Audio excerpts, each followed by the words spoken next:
নমস্কার বন্ধুরা, welcome back to my channel. শুরু করছে একটি ভিডিও।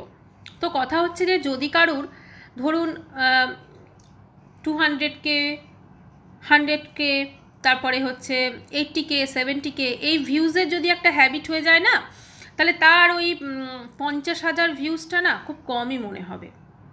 ঠিক যেমন আমাদের খনিকার কালকে এতদিন পর ও একটা ব্লগিং দিয়েছিল, কিন্তু তারপরে ব্লগিংয়ে ভিউজটা কম আসতে ওর মনে পড়ে গেছে যে না না এইভাবে চলবে না, আমি তো অত ভিউজ পাচ্ছিলাম, এতে আমার পোষাবে না। সেই জন্য আজকে থেকে আবার নাটক শুরু হয়ে গেছে। সত্যি কথা বলতে কি, যদি কেউ হঠাৎ করে ভিডিওগুলি দেখে তাহলে মনে করবে যে এটা কোনো নাটক বা যাত্রাপালা চলছে। সেটটা খুব সুন্দর তৈরি করা হয়েছে, ঠিক আছে। যে সেটটা করা হয়েছিল গ্রাম বাংলার রান্না দেখাবে বলে পপিস কিচেনের থেকে ইন্সপায়ার হয়ে, সেই সেটে এখন আমরা কি দেখছি, সাংসারিক যুদ্ধক্ষেত্রে পরিণত হয়েছে। আচ্ছা, তো খনিকা দেখলাম নর্মালভাবেই ব্লগিং শুরু করলো। তারপরে হঠাৎ করে পৌঁছে গেল সেই ওপরে রান্নাঘরে। আচ্ছা, ভাতও যে হাঁড়িটায় করছিল, আমার তো মনে হলো যে ওই হাঁড়িটায় বোধহয় জল গরম করা হয়। ঠিক আছে, যাই হোক, চাল দিতে আমরা দেখিনি, আলু দিতে দেখেছি। ক্যামেরাটা মনে হলো প্রথমে ট্রাইপডে বোধহয় ওটাকে লাগানো হয়েছে। তারপরে দেখলাম যে ক্যামেরাটা হঠাৎ করে জুম হয়ে গেল যখন খনিকার ইমোশনগুলো, মানে চোখের জলটা, যেটা আমি আতশ কাচ নিয়ে প্রচুর খুঁজলাম কিন্তু আমি পেলাম না। ঠিক আছে, তো যাই হোক, আপনারা যদি পেয়ে থাকেন, চোখের জল দেখতে পেয়ে থাকেন, তাহলে আপনারা অবশ্যই বলবেন, আমি কিন্তু দেখতে পাইনি।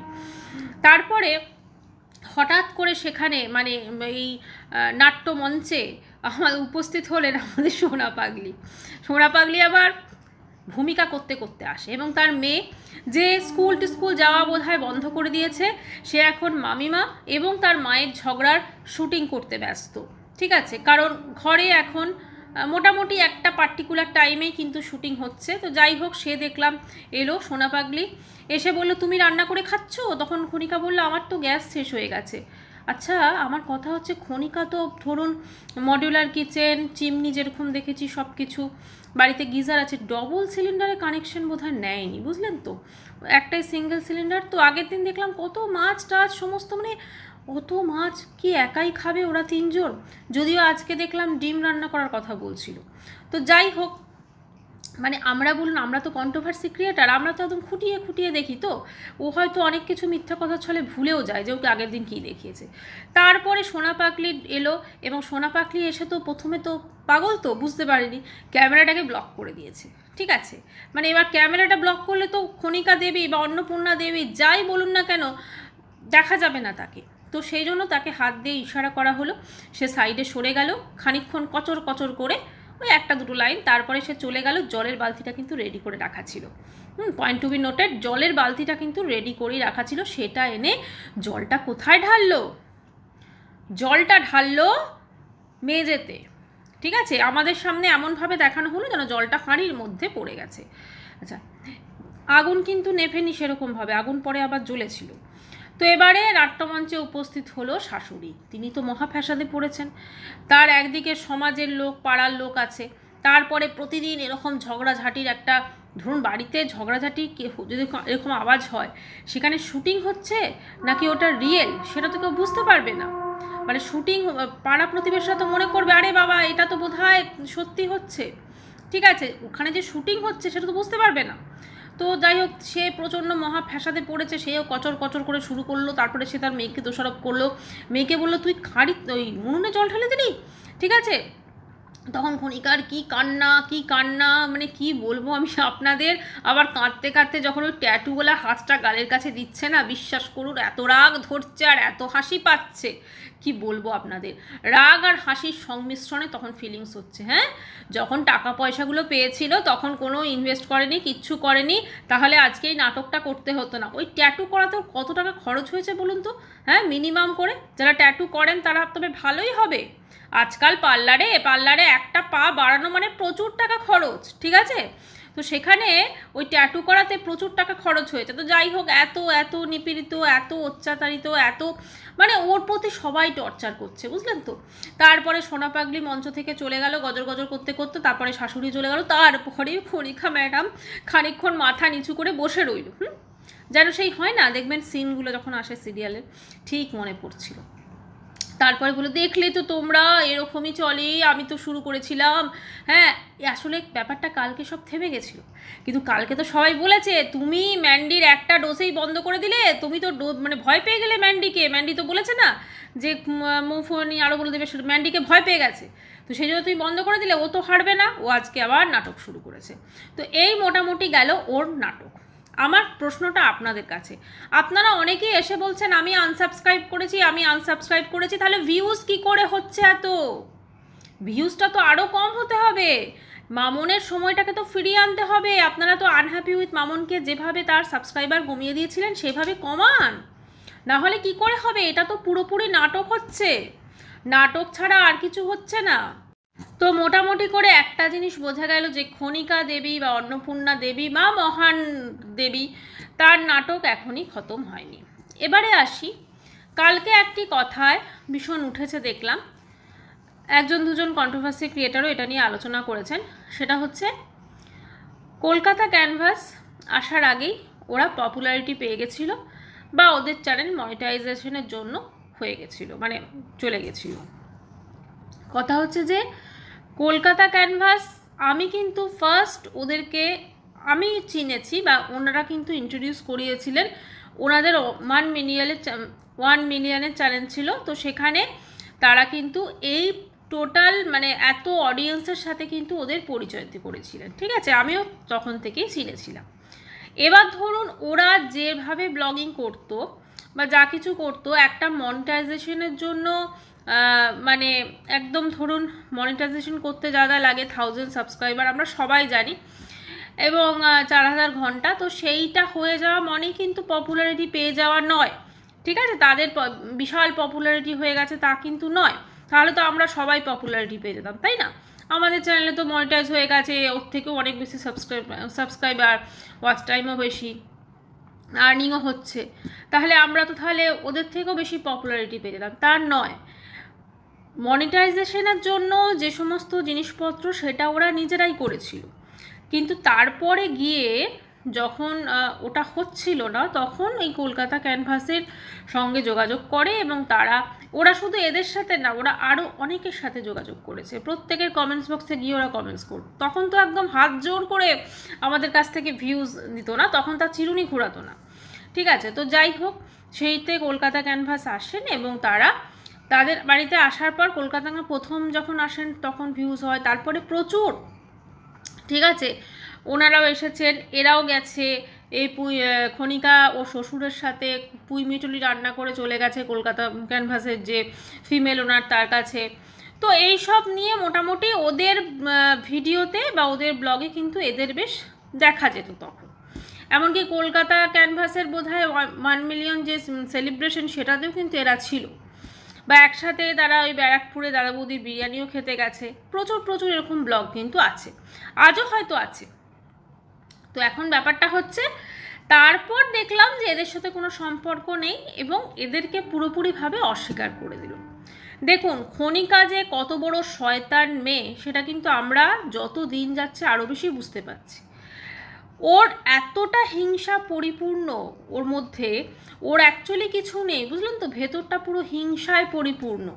ও এই জন্যই কিন্তু ম্যান্ডিকে দেখতে পাচ্ছে না, এই জন্যই বউকে দেখতে পাচ্ছে না, এই জন্যই প্রিয়াকে দেখতে পারে না, এই জন্যই ওর সমকক্ষ ব্লগারদের সঙ্গে ওর কারোর সঙ্গে সুসম্পর্ক নেই, শুধুই একটি কারণে।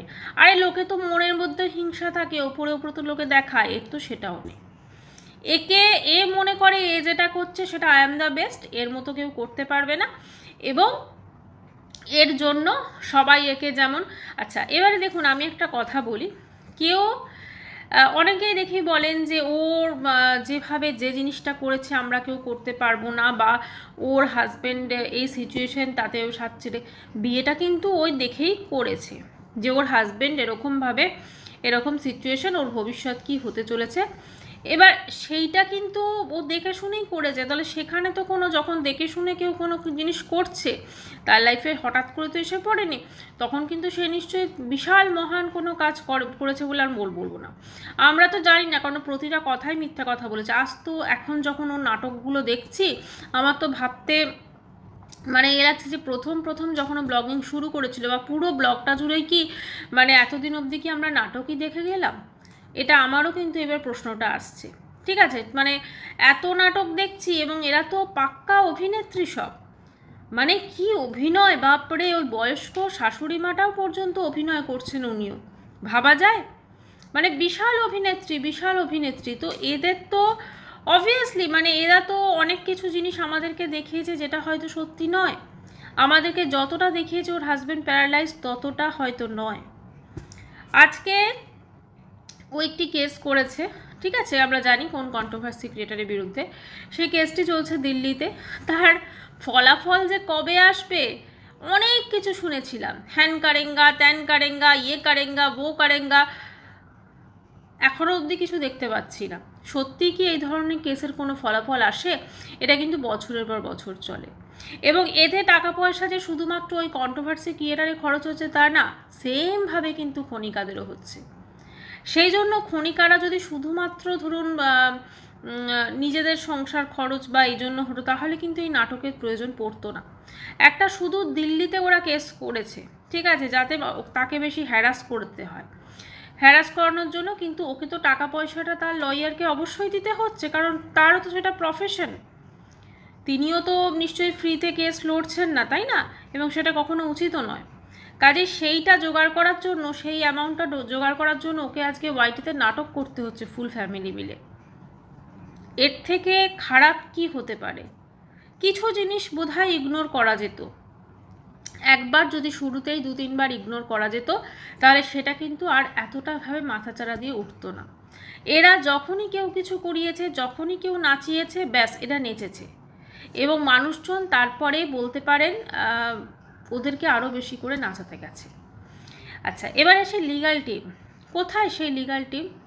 আজকে খনিকাদের ওপর এতটা টর্চার হচ্ছে, সেই লিগ্যাল টিম কি দেখতে পাচ্ছেন না? তাদেরকে উচিত নয় তারা যেখানেই দুনিয়ার যে প্রান্তে থাকুক খনিকাকে এসে ও শাশুড়ি এবং ননদের হাত থেকে রক্ষা করা? নাকি লিগ্যাল টিমের সঙ্গে সম্পর্ক খারাপ হয়ে গেছে খনিকার? হতেও পারে, কারোর সঙ্গেই তো সম্পর্ক এর কখন ঠিকঠাকভাবে বজায় থাকেনি। তারা হচ্ছেন অত্যন্ত শিক্ষিত, ভদ্র, মার্জিত মানুষ, লিগ্যাল টিমের কথা বলছি। তারা হয়তো খনিকার আসলিয়তটা বুঝতে পেরে গেছে, এটাও হতে পারে। কারণ এতগুলো মানুষ, আমরা যারা কন্ট্রোভার্সি ক্রিয়েটার, ভিউয়ার্স, ওর কমেন্টস বক্স, এতগুলো মানুষ ভুল, খনিকা একা ঠিক, এটা তো হতে পারে না। নিশ্চয়ই ওর মধ্যে কিছু ব্যাপার আছে যেগুলোর জন্য হয়তো মানুষজন এত বলছে। এবারে আজকে ওর শাশুড়ি একটা কথা বলেছে, তুমি 1 বছর ধরে আমাদেরকে জ্বালাচ্ছ, খনিকাকে বলেছে, তোমার জন্য আমার বড় মেয়ে আসতে পারে না। এই কথাটার মধ্যে না কোথাও একটা যেন সত্যতা একটু প্রকাশ পেল। ওর বড় ননদ কিন্তু এখন একদমই আসে না। বড় ননদের সঙ্গে কিন্তু খনিকার মনে হচ্ছে এখন ঠিকঠাক পটে না, সেই জন্য বড় ননদ একদম আসা বন্ধ করে দিয়েছে। কিন্তু শাশুড়ি বাধ্য, তাকে এই নাটকে সাথ দিতে হবে, কারণ তিনি তার ছেলেকে প্রচণ্ড ভালোবাসেন। তার ছেলে যে টাকা পয়সা উপার্জন করতে পারেন না তার শারীরিক অক্ষমতার জন্য, সেই জন্য তার ছেলের বউ যা বলবে তাকে তাই করতে হবে।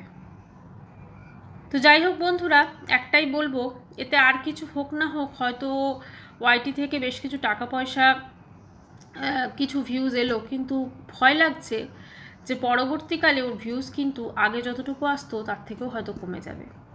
কারণ ওর একটা মেয়ে আছে, এবং সোনা পাগড়িরও একটা মেয়ে আছে যে এই ভিডিওগুলি শ্যুট করছে, ওদেরও কিন্তু সমাজে চলতে হয়। আমি খনিকার লিগ্যাল টিমদের যদি এই ভিডিওটি দেখেন, আমার ভিডিওটি যদি তাদের কাছে পৌঁছয়, আমি আপনাদের কাছে একটা বার্তাই পৌঁছানো চাইব, প্লিজ ওদেরকে বারণ করুন ওরা যেটা করছে। ফ্যামিলি কেচ্ছা দিয়ে একদিন ভিউজ আসবে, 2 দিন ভিউজ আসবে। হাজব্যান্ড ওয়াইফের মধ্যে ফ্যামিলি কেচ্ছা হলে সেটা বছরের পর বছর চলে, যেরকম চলছে টিনা সন্দীপে। তবু তো ওর মধ্যে কিছুটা সত্যতা আছে, কিন্তু এর মধ্যে তো কোনো সত্যতা নেই। শাশুড়ি এবং ননদকে খারাপ করে খনিকা কিন্তু বেশি দিন চালাতে পারবে না। কাজে এগুলো বন্ধ করে ভিডিওর কন্টেন্টে মনোনিবেশ করা, হিংসাকে একটু কমানো, এবং লিগ্যাল টিমের কথা আমি কিছু বলতে চাই না, লিগ্যাল প্রসিডিওরের কথা। তবে একটাই বলবো, আপনারাও জানেন, আমরা সবাই জানি, এই ধরনের কোর্ট কেসের ক্ষেত্রে কোনো রকম নতিজা আসাটা খুব মুশকিল, এবং সেটা খুব সময় সাপেক্ষ। কারণ আমাদের ইন্ডিয়ান জুডিশিয়াল সিস্টেমে এত কেস পেন্ডিং পড়ে আছে যেগুলো হয়তো আরও অনেক বেশি ইম্পর্টেন্ট। তো সেখানে কারুর মানে কি বলবো, ইগোতে হার্ট হয়েছে বা মিথ্যার পর মিথ্যা একটা কেস, সেটা কিন্তু সত্যিই কোনো ফলাফল আসাটা একদিন দুদিনের ব্যাপার না। তো যাই হোক, একটাই প্রার্থনা করব যেন খনিকার সদ্বুদ্ধি দেয় ঈশ্বর, কারণ ও যে পথে পা বাড়িয়েছে সেই পথটা যখন বন্ধ হয়ে যাবে, ও কিন্তু ওর ভিউজটা কিন্তু আগের থেকেও কম হয়ে যাবে। এটাই ভিডিওটি এখানে শেষ করছি। চ্যানেলটি ভালো লাগলে অবশ্যই করে সাবস্ক্রাইব করে দিল। বাই, সবাই খুব ভালো থাকবে।